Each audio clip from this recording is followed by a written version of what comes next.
原来啊，早在20年前，这个大 S 呢就预言过自己的人生。每隔一个年代，整个社会就会集体把一个人逼死，然后再看着他的下场，然后再开始做一些反省。他14岁出道，17岁就敢带着妹妹和经纪公司去叫板。这为了变美呢，可以连续3个周啊只吃1根香蕉。在路边看到男人打老婆，他会直接冲上去跟对方去硬刚。然而呢，就是这么一个活得如此硬核的女人啊，这人生的结局呢，却像是一部烂尾的小说，充满了潦草与遗憾。这大 S 的母亲黄春梅呢，是一个出身农村的灰姑娘，她嫁给了开1楼的富二代徐坚，但这段门不当户不对的婚姻啊，从一开始就充满了悲剧的底色。因为一连生了3个女儿，徐母在那个重男轻女的家族里那是受尽了白眼，而她的丈夫呢，不仅没有丝毫的体恤，反而是终日的酗酒赌博，动不动就对妻子是拳打脚踢。在那个充满了恐惧的家庭里啊，大姐佛系，小妹懦弱，每一次当父亲醉醺醺的举起拳头的时候，只有年幼的大 S 会像是一头小狼一样冲出来挡在母亲的面前，对着那个比她高大无数倍的男人那是呲牙咧嘴。这份刻在骨子里的狼性成了她日后闯荡娱乐圈最坚硬的铠甲，也成了她一生都无法卸下的沉重负担。高中的时候啊，她想考这个华冈艺校，母亲不同意啊，她二话不说，直接从飞驰的汽车上那是一跃而下，用这种近乎于自残的方式向母亲去宣告自己的决心。在学校里呢，当她听说妹妹小 S 被学姐堵在厕所里霸凌的时候，她二话不说，一脚踹开门。有什么事吗？然后他们就说，本来不是在那边，然后没什么事啊，跟你妹聊一聊啊。你说他刚进学校什么都不懂，你没事可以跟我聊啊。你看啊，从很小的时候起呢，这个大 S 呢就已经习惯了当一个保护者。她是母亲的保护者，是妹妹的保护者，是整个家唯一的顶梁柱。就连黄伟忠都说，他才是他们家的家长。其实最辛苦的就是大 S， 他们家到今天为止，我觉得都大 S 出面做任何事情的解决，就是他出面。那大 S 有个表情，就是他看着我的时候，面带微笑来坐一坐，然后跟我讲一句话：“伟忠哥，我有事情跟你讲啊。”然后也很严肃，我就知道这个事情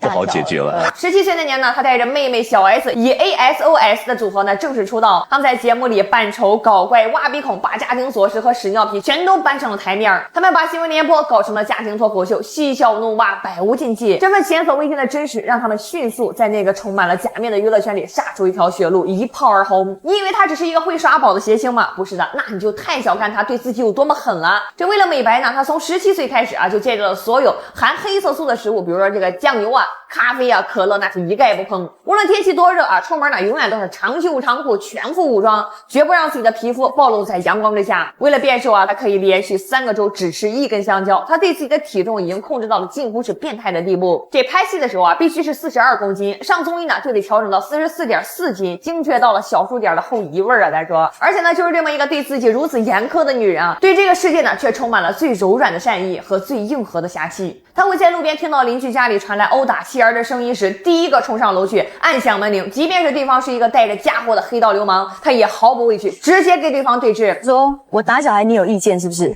我说你打小孩就是不对，而且我听到你还打老婆，我说我已经报了警了，你最好好自为之。他就说你知道我是谁？我说我管你是谁，你不对就是不对。他会在大街上看到有人虐待流浪狗的时候呢，一个人就冲上去护着那个遍体鳞伤的小生命。他甚至会在等红绿灯的时候，看到隔壁街车后座上那个正在偷哭的女孩，默默地从自己的车里递出纸巾，示意男孩去为她擦眼泪。他会在年幼的徐娇被记者刁难围攻的时候，温柔而又坚定地站出来替她解围。我14岁的时候是正有自己的想法跟很想要发表自己的想法的年纪，所以我觉得她的表现是很正常的。而且我觉得她以一个14岁的少女那么有想法的年纪来讲，她算是很有礼貌、很客气的了。以前我也不是这个样子，我比她强很多呢。很多人都不知道啊，当无数明星把公益当作包装自己人设的工具时，大 S 的善良呢，却都发生在了聚光灯照不到的角落。当一位单亲的妈妈在网上爆料啊，当年她的7岁儿子患上了抽动症，她却无力承担那高达10万元的治疗费。走投无路之下呢，她给很多明星啊都发出了求助的私信。在那石沉大海的绝望里，唯一回复她的只有大 S。在确认了情况之后呢，大 S 二话不说，直接给她转去了10万块，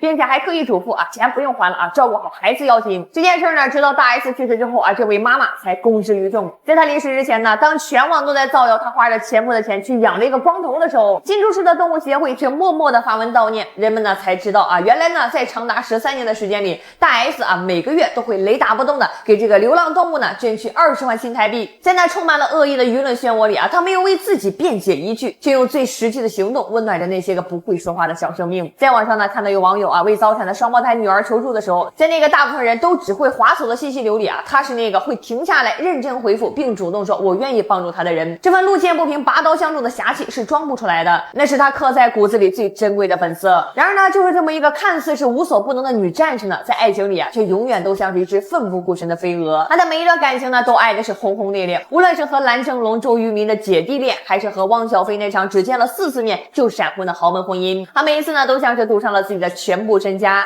为了给汪小菲生孩子，她这个吃了10几年素的人呢，毫不犹豫地喝下了婆婆赚来的鸡汤，甚至在生儿子的时候癫痫发作，险些丧命手术台。那个曾经把美貌看得比命都重的美容大王，为了家庭甘愿身材走样，面容憔悴，但这份近乎是自我牺牲的付出，最终呢还是没能换来一个圆满的结局。离婚之后啊，他又以一种更令人瞠目结舌的方式和自己20年前的初恋韩国歌手具俊晔闪电再婚。他说啊，管不了那么多了，先爱了再说。这份永远相信爱情，永远为爱发狂的决绝，或许啊才是他这一生最动人也是最悲壮的底色。所以你看啊，大 S 的故事啊是一部最顶级的矛盾文学，她既是最狠的狼，也是最柔的羊，既是最精明的女王，也是最天真的少女。她用自己那充满了抗争与妥协、倾听与沉沦的一生呢，向我们展示了一个女人所能活出的最极致的复杂与真实。